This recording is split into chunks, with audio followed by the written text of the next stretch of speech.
Gold trusted gold buyers మీరు తాకట్టు పెట్టిన బంగారాన్ని విడిపించి ఈ రోజు ఉన్న మార్కెట్ ధరకు కొనబడును. ఫిల్మ్లో ఉండే ప్రతి ఒక్కరికి ఆ సక్సెస్, ప్రతి షేర్ అందరికీ షేర్ ఉంది. ఆ సక్సెస్ పేరు కూడా దాంతో కనెక్షన్ ఉండేవాళ్ళు, ఇంక్లూడింగ్ ద బయర్స్. మామూలు ఎవరు ఆ సినిమాని కొన్నారో వాళ్ళు ఎవరైతే ఏ థియేటర్లు అయితే ఎగ్జిబిట్ చేశారో ప్రతి ఒక్కరు దాంట్లో లాభపడ్డారు, వాళ్ళ పేరు వచ్చింది. దాంతోనే ఈ రోజు వరకు చిరంజీవి గారు వాళ్ళందరూ స్టిల్ వాళ్ళు ఇంకా ఫిల్మ్ చేస్తున్నారు, వాళ్ళు ఇంకా పెద్ద పెద్దవాళ్ళు అయిపోయారు. మేము ఇంకా ఆ లెవెల్లో ఉన్నాము. కానీ ఈరోజు కూడా రికగ్నిషన్ ఉందంటే ఓన్లీ బికాజ్ ఆఫ్ ఖైదీ. ఖైదీ పేరు చెప్పుకొని మంచి ప్రొడ్యూసరు, టేస్ట్ ప్రొడ్యూసర్ అని అనుకుంటూ ఉంటారు. అలా జరిగింది ఖైదీ. సో ఖైదీ సెంటిమెంట్ అనేది చిరంజీవి గారికి కూడా ఉంది. ఖైదీ ఉంది, ఖైదీ 786 ఉంది, ఖైదీ నెంబర్ 150 ఉంది. ఆ సెంటిమెంట్ ని చిరంజీవి గారు కూడా కంటిన్యూ చేశారు కదా. హిట్, ఆ హిట్ అనేది ఆ సబ్జెక్ట్కి ఎన్నో టైటిల్స్ పెడుతుంటాం. ప్రతి దాంట్లో యాప్ట్గా ఉండకపోవచ్చు, కానీ ఖైదీలో మాత్రం కరెక్ట్గా సబ్జెక్ట్కి ఫైనల్గా అతను జైలుకి పోవటం, ఆ ఖైదీ అనేది మీరు చూసే ఉంటారు, నిలబడి ఉంటాడు మామూలుగా హ్యాండ్ కప్స్ వేసుకొని అది లోగో మ్యాచ్ అయింది, సూపర్ క్లిక్ అయింది, కలెక్షన్స్ కూడా బోల్డ్ అని వచ్చాయి, రికార్డ్స్ బంపర్ హిట్ అయిపోయింది and biggest block buster hit Chiranjeevi గారి కెరీర్ లో కూడా. చిరంజీవి గారికి, కోదండరామిరెడ్డి గారికి, మాకు ఈ అందరికీ ఒక నేమ్ అనేది బ్యానర్ వాల్యూ మాకు వచ్చింది. వాళ్ళకి ప్రొఫెషనల్ వాళ్ళకి అది అందరికి అడ్వాంటేజ్ అయింది. ఆ తర్వాత మళ్ళీ తిరుపతి రెడ్డి గారు సినిమాలు తీయాలనుకున్నారు, ప్రొడ్యూస్ చేయాలనుకున్నారు. ఓవరాల్గా 7 మూవీస్ తీశారు. సో ఏది ఎక్కువ సాటిస్ఫాక్షన్ వచ్చింది అంటే? నేను ఖైదీ తర్వాత ఖైదీ సక్సెస్లో అందరూ బాగున్నా ఫైనల్గా బ్యానర్కి విలువ వస్తుంది. అంటే హీరో ఆయన పెద్దవాడు అవుతాడు, డైరెక్టర్ పెద్దవాడు అవుతాడు, అట్లాగే బ్యానర్ కూడా ఓ వాల్యూ. మా బ్యానర్లో రెండో సినిమా మహాసంగ్రామం అని ఒక సినిమా చేస్తాం. నేను దాంట్లో అంటే ఖైదీ అలా చెప్పకూడదు, దానికన్నా పెద్ద సినిమా చేయాలని. ఆ రోజుల్లో కృష్ణ సోమరావు గారు ఇది ఎక్కువ పెద్ద లెక్క ఆఫ్టర్ ఎన్టీఆర్ ఈ మామూలుగా వాళ్ళు. సో వాళ్ళది డేట్లు తీసుకొని వాళ్ళిద్దరితో పెద్ద సినిమా చేయాలంటే ఏం చేయాలి, 2 హీరోలు పెట్టాలి, అప్పుడు చేస్తే పెద్ద సినిమా అవుద్ది. సో సంగ్రామం అనే సినిమా టైటిల్ అనుకొని ప్రతి టైటిల్ నేనే పెడతాను. ఏదైనా ఏది పెట్టినా టైటిల్ ముందే అనుకుంటాను.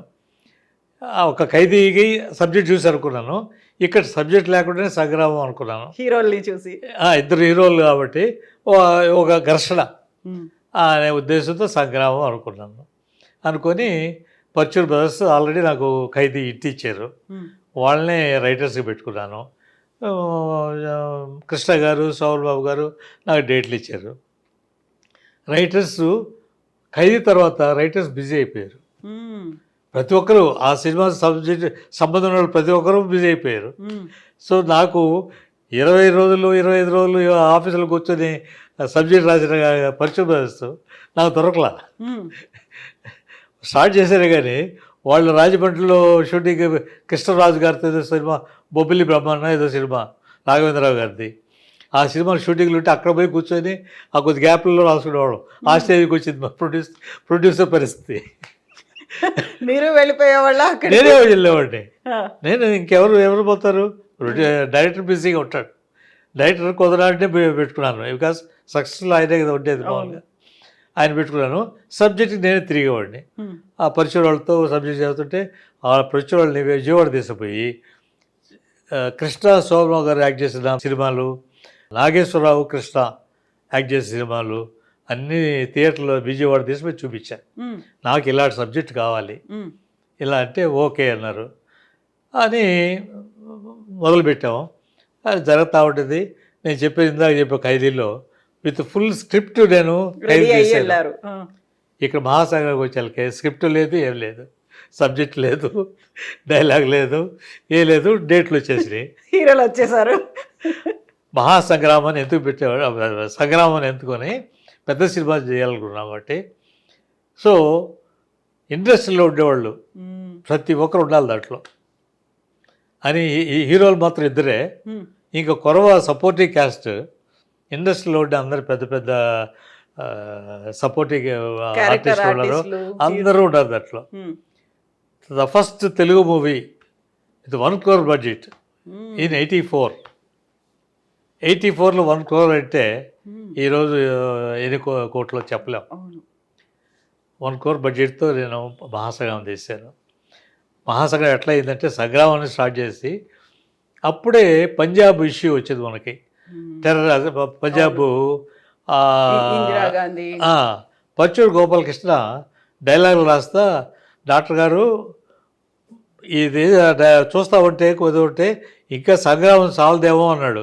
అటైతే మహాసంగ్రామం పెట్టుకోవాలన్నా ఓన్లీ ఫోన్లోనే మా గెస్ట్ హౌస్లోనే కూర్చొని రాస్తూ ఉండేవాడు. అలా సబ్జెక్ట్ ఎత్తుకుని ఆ రోజుల్లో నాకు అలా స్పాంటేనియస్గా వచ్చేది మామూలుగా. అది మహాసంగ్రామం అయిపోయి దాంట్లో సోమరావు గారు మిలిటరీ ఆఫీసర్, అక్కడి నుంచి ఆయన ఓ ఫారెస్ట్ ఆఫీసర్గా ఒక రీజన్తో అక్కడ వస్తాడు. కృష్ణ గారు ఒక నాట్ టెర్రరిస్ట్, ఒక దాన్ని ఏమంటాం, తిరుగుబాటుదారు లాగా. అక్కడ సంఘర్షణ, వాళ్ళిద్దరి మధ్యలో సంఘర్షణ వస్తుంది. దానికి చాలా ఖర్చు పెట్టాము. అక్కడ మాకు వచ్చే డ్రాబ్యాక్ ఏంటంటే 5 hours సినిమా వచ్చింది మొత్తం లెంగ్త్. అన్ని రూల్స్ షూట్ చేశారు. ఎన్ని రోజులు కావాలంటే మా సక్సెస్ బట్టి ఎవరు ఏమనేవాళ్ళు కాదు. కానీ ఇంకా ఖర్చు పెడుతున్నాం కదా కాబట్టి ఎవరు పట్టించుకునేవాళ్ళు కాదు. అలా తీసి ఎడిటింగ్ వెంకటేశ్వరరావు అని చంటి ఇప్పుడు కూడా ఉన్నాడు. ఆ చంటి గారు ఆయన నేనే పోయేవాడు ఎడిటింగ్ కూడా. డైరెక్టర్ గారు బిజీగా ఉండేవాడు కాబట్టి మామూలుగా పోతే చూసి వాళ్ళు అడిగితే ఇంత వచ్చింది ఎక్కడ తీయాలా అంటే ఏదో కొంతవరకు సాంగ్స్ కూడా జయప్రద కృష్ణ తీసిన సాంగ్ తిరుపతిలో పోయి అక్కడ షూట్ చేసిన సాంగ్ సినిమాలో లేదు, అంత లెంగ్త్ ఎక్కువైంది.